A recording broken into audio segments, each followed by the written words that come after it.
ಪ್ರಜ್ವಲ್ ರೇವಣ್ಣ ವಿರುದ್ಧ ಲೈಂಗಿಕ ದೌರ್ಜನ್ಯ ಆರೋಪ. ಬಸವನಗುಡಿಯ ರೇವಣ್ಣ ನಿವಾಸದಲ್ಲಿ ಎಸ್ಐಟಿಯಿಂದ ತಲಾಶ್. ಎಸ್ಐಟಿ ವಶದಲ್ಲಿರುವಂತಹ ಪ್ರಜ್ವಲ್ ಕರೆತಂದು ಸ್ಥಳ ಮಹಜರ್ ಮಾಡ್ತಿದ್ದಾರೆ.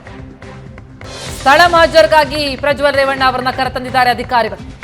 ಇವತ್ತಿಗೆ ಪ್ರಜ್ವಲ್ ರೇವಣ್ಣ ಎಸ್ಐಟಿ ಕಸ್ಟಡಿ ಅಂತ್ಯ ಆಗ್ತಾ ಇದೆ. ಎಸ್ಐಟಿ ಕಸ್ಟಡಿ ಅಂತ್ಯ ಆಗೋದಕ್ಕೂ ಮುನ್ನ ಸ್ಥಳ ಮಹಜರ್ ನಡೆಸ್ತಾ ಇದ್ದಾರೆ. ಎಸ್ ದೃಶ್ಯಗಳನ್ನು ನೋಡ್ತಾ ಇದ್ದೀವಿ. ಎಸ್ಐಟಿ ಕಸ್ಟಡಿಯಲ್ಲಿರುವಂತಹ ಪ್ರಜ್ವಲ್ ರೇವಣ್ಣನನ್ನ ಬಸವನಗುಡಿಯಲ್ಲಿರುವಂತಹ ರೇವಣ್ಣ ನಿವಾಸಕ್ಕೆ ಕರೆತರಲಾಗಿದೆ. ಎಲ್ಲೂ ಕೂಡ ದೌರ್ಜನ್ಯವನ್ನು ಎಸಗಿದ್ರು ಅನ್ನುವಂತಹ ಆರೋಪ ಕೇಳಿಬಂದಂತಹ ಹಿನ್ನೆಲೆಯಲ್ಲಿ ಸ್ಥಳ ಮಹಜರ್ಗೆ ಈಗ ಆರೋಪಿ ಪ್ರಜ್ವಲ್ ರೇವಣ್ಣನ ಕರೆತರಲಾಗಿರುವಂಥದ್ದು. ಎಸ್ಐಟಿ ವಶದಲ್ಲಿದ್ದಾರೆ ಪ್ರಜ್ವಲ್. ಇವತ್ತಿಗೆ ಅವರ ಕಸ್ಟಡಿ ಅಂತ್ಯ ಆಗುತ್ತೆ. ಅಂತ್ಯ ಆಗೋದಕ್ಕೂ ಮುನ್ನ ಸ್ಥಳ ಮಹಜರ್ ನಡೆಸ್ತಾ ಇದೆ ಎಸ್ಐಟಿ. ಬಸವನಗುಡಿಯ ರೇವಣ್ಣ ನಿವಾಸ ಏನಿದೆ, ಈಗಾಗಲೇ ಸಂತ್ರಸ್ತೆಯನ್ನ ಕರೆತಂದು ಸ್ಥಳ ಮಹಜರ್ ನಡೆಸಿದ್ದಾಗಿದೆ. ಈಗ ಲೈಂಗಿಕ ದೌರ್ಜನ್ಯದ ಆರೋಪ ಎದುರಿಸ್ತಾ ಇರುವಂತಹ ಮಾಜಿ ಸಂಸದ ಪ್ರಜ್ವಲ್ ರೇವಣ್ಣನನ್ನ ಕರೆತಂದು ಸ್ಥಳ ಮಹಜರ್ ನಡೆಸ್ತಾ ಇದೆ ಎಸ್ಐಟಿ.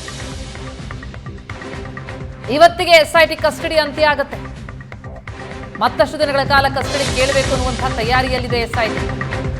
ಈ ಮನೆಯಲ್ಲಿ ಬಸವನಗುಡಿಯಲ್ಲಿರುವಂತಹ ಈ ಮನೆಯಲ್ಲಿ ಪ್ರಜ್ವಲ್ ರೇವಣ್ಣ ಸ್ಥಳ ಮಹಜರ್ಗೆ ಕರೆತರಲಾಗಿದೆ. ಮನೆಯಲ್ಲಿ ಭವಾನಿ ರೇವಣ್ಣ ಅವರಿಂದ ತುಳಸಿ ಪೂಜೆ, ಮೊದಲನೇ ಮಹಡಿಯಲ್ಲಿ ತುಳಸಿ ಪೂಜೆ ಮಾಡ್ತಾ ಇದ್ದಾರೆ ಭವಾನಿ. ವಾಕಿಂಗ್ ಸ್ಟಿಕ್ ಹಿಡಿದುಕೊಂಡು ತುಳಸಿ ಕಟ್ಟೆಗೆ ಪೂಜೆ ಮಾಡ್ತಾ ಇದ್ದಾರೆ ಭವಾನಿ ರೇವಣ್ಣ.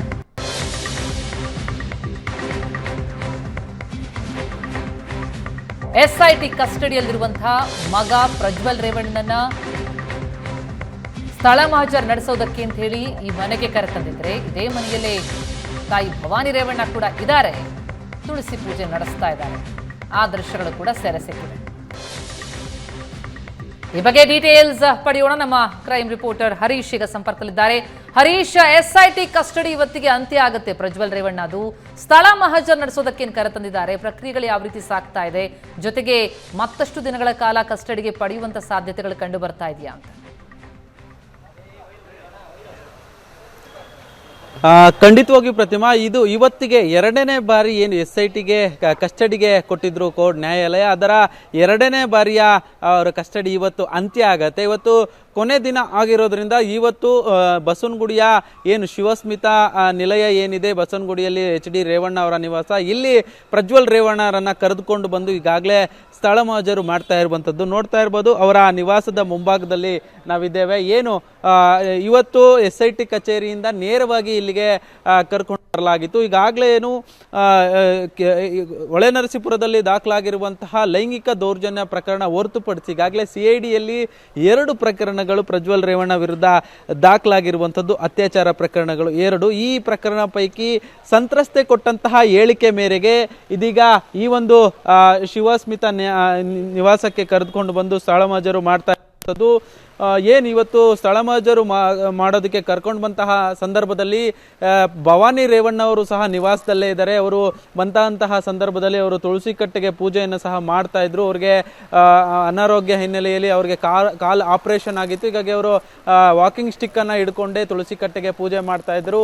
ಸದ್ಯ ಈಗಾಗಲೇ ಏನು ಸ್ಥಳ ಮಹಜರು ಪ್ರಕ್ರಿಯೆ ರೇವಣ್ಣ ನಿವಾಸದಲ್ಲಿ ಆರಂಭ ಆಗಿರುವಂಥದ್ದು. ಪ್ರಜ್ವಲ್ ರೇವಣ್ಣ ಹೇಳಿಕೆಯನ್ನ ದಾಖಲು ಮಾಡ್ಕೊಳ್ಳೋ ಸಲುವಾಗಿ ಈಗಾಗಲೇ ಪ್ರಿಂಟರ್ ಜೊತೆಗೆ ಒಂದು ಸಿಸ್ಟಮ್ ಅನ್ನ ಸಹ SIT ಅಧಿಕಾರಿಗಳು ತರಿಸ್ಕೊಂಡು ಈಗಾಗಲೇ ಒಂದು ವಿಚಾರಣೆಯನ್ನ ಮಾಡಲಾಗ್ತಾ ಇರುವಂಥದ್ದು. ಸದ್ಯಕ್ಕೆ ಸ್ಥಳ ಮಹಜರು ಕಾರ್ಯ ಮುಗಿದಿದೆ. ಇದಾದ ಬಳಿಕ ಸ್ಥಳ ಮಹಜರು ಆದ ಬಳಿಕ ನೇರವಾಗಿ ನ್ಯಾಯಾಲಯಕ್ಕೆ ಕರೆದುಕೊಂಡು ಹೋಗುವಂತ ಎಲ್ಲ ಸಾಧ್ಯತೆಗಳು ಇರುವಂಥದ್ದು. ಯಾಕಂದ್ರೆ ಇವತ್ತು ಅವರ ಕಸ್ಟಡಿ ಅಂತ್ಯ ಆಗುತ್ತೆ. ಈ ಹಿನ್ನೆಲೆಯಲ್ಲಿ ನ್ಯಾಯಾಲಯದ ಮುಂದೆ ಹಾಜರುಪಡಿಸ್ತಾರೆ. ಜೊತೆಗೆ ಈಗಾಗಲೇ ಏನು SITಯಲ್ಲಿ ದಾಖಲಾಗಿರುವಂತಹ 2 ಪ್ರಕರಣಗಳ ಸಂಬಂಧ ಸ್ಥಳ ಮಹಜರು ಬಾಕಿ ಇದೆ. ಹೀಗಾಗಿ ಇಲ್ಲಿ ಸ್ಥಳ ಮಹಜರಿಗೆ ಕರ್ಕೊಂಡು ಬಂದಿರುವಂಥದ್ದು.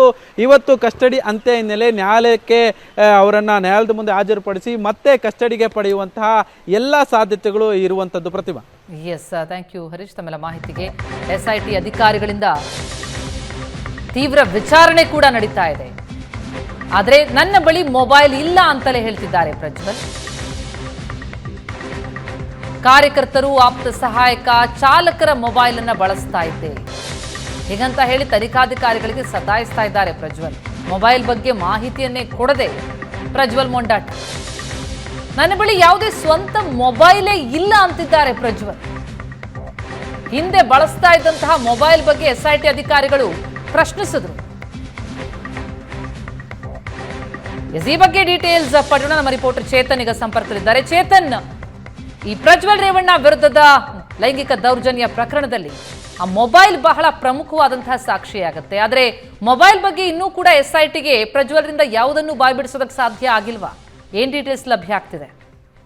ಪ್ರತಿಮಾ, ಇವಾಗ ಆಲ್ರೆಡಿ ಯಾಕಂದ್ರೆ ಈ ಪ್ರಕರಣದಲ್ಲಿ ಆ ಒಂದು ಮೊಬೈಲೇ ಮದರ್ ಡಿವೈಸ್ ಆಗಿರುವಂತದ್ದು. ಯಾಕಂದ್ರೆ ಅದರಲ್ಲೇ ರೆಕಾರ್ಡ್ ಆಗಿರೋದ್ರಿಂದ ಅದನ್ನ ಮದರ್ ಎವಿಡೆನ್ಸ್ ಅಂತಾನು ಕೂಡ SIT ಅಧಿಕಾರಿಗಳು ತೀರ್ಮಾನ ಮಾಡಿರುವಂತದ್ದು. ಆದ್ರೆ ಇದುವರೆಗೂ ಕೂಡ ಆ ಮೊಬೈಲ್ ಎಲ್ಲಿದೆ ಏನು ಅನ್ನೋದೇ ಇದು SIT ಅಧಿಕಾರಿಗಳಿಗೆ ಗೊತ್ತಿಲ್ಲ. ಅಂದ್ರೆ ಈ ಪ್ರಜ್ವಲ್ ಯಾವುದೇ ರೀತಿಯಾದಂತಹ ಒಂದು ಹೇಳಿಕೆಯನ್ನು ಕೂಡ ಮೊಬೈಲ್ ವಿಚಾರದಲ್ಲಿ ಕೊಡ್ತಾ ಇಲ್ಲ. ಮೊಬೈಲ್ ನನ್ನ ಹತ್ರ ಇಲ್ಲ, ನಾನು ಯೂಸೇ ಮಾಡಿಲ್ಲ ಮೊಬೈಲ್ನ, ಮತ್ತೆ ನನ್ನ ಕಾರ್ಯಕರ್ತರು ಮತ್ತೆ ಆಪ್ತ ಸಹಾಯಕ ಮತ್ತೆ ಡ್ರೈವರ್ಗಳ ಮೊಬೈಲ್ ಅನ್ನ ಮಾತ್ರ ನಾನು ಬಳಸ್ತಾ ಇದ್ದೆ ಅಂತ ಇನ್ವೆಸ್ಟಿಗೇಷನ್ ಆಫೀಸರ್ ಎದುರು ಹೇಳಿರುವಂತದ್ದು. ಅಂದ್ರೆ ಮೊಬೈಲ್ ಮತ್ತು ಆತ ಬಳಸ್ತಾ ಇದ್ದಂತಹ ಗ್ಯಾಜೆಟ್ ಗಳ ಬಗ್ಗೆ ಸರಿಯಾದ ಯಾವುದೇ ರೀತಿಯಾದಂತಹ ಮಾಹಿತಿಯನ್ನು ಕೂಡ ಇದುವರೆಗೆ SIT ಅಧಿಕಾರಿಗಳಿಗೆ ಕೊಟ್ಟಿಲ್ಲ. ಒಟ್ಟು 10 ದಿನಗಳ ಕಾಲ ಒಂದು ಕಸ್ಟಡಿ ಪಡೆದ್ರು ಕೂಡ ಮೊಬೈಲ್ ವಿಚಾರವಾಗಿ ಮತ್ತೆ ಸಿಮ್ ವಿಚಾರವಾಗಿ ಯಾವುದೇ ರೀತಿಯಾದಂತಹ ಒಂದು ಮಾಹಿತಿಯನ್ನು ಕೂಡ ಕೊಟ್ಟಿಲ್ಲ. ಮತ್ತೆ ಎಲ್ಲ ಒಂದು ಡ್ರೈವರ್ ಮೊಬೈಲ್ ನ ಯೂಸ್ ಮಾಡ್ತಿದ್ದೆ ಅನ್ನೋದ್ರ ಬಗ್ಗೆನೂ ಕೂಡ ಮಾಹಿತಿಯನ್ನ ಪ್ರಜ್ವಲ್ ಹೇಳ್ತಿರುವಂತದ್ದು. ಹೀಗಾಗಿ ಎಲ್ಲೋ ಒಂದ್ ಕಡೆ SIT ಅಧಿಕಾರಿಗಳಿಗೆ ಈ ವಿಚಾರದಲ್ಲಿ ಹಿನ್ನಡೆ ಆಗುವಂತೆ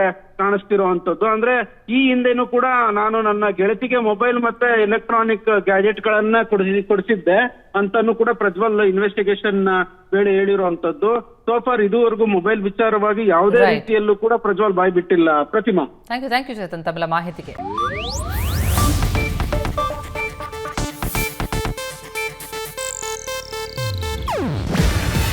ಇದು ಏಷ್ಯಾನೆಟ್ ನ್ಯೂಸ್ ನೆಟ್ವರ್ಕ್ ಪ್ರಸ್ತುತಿ.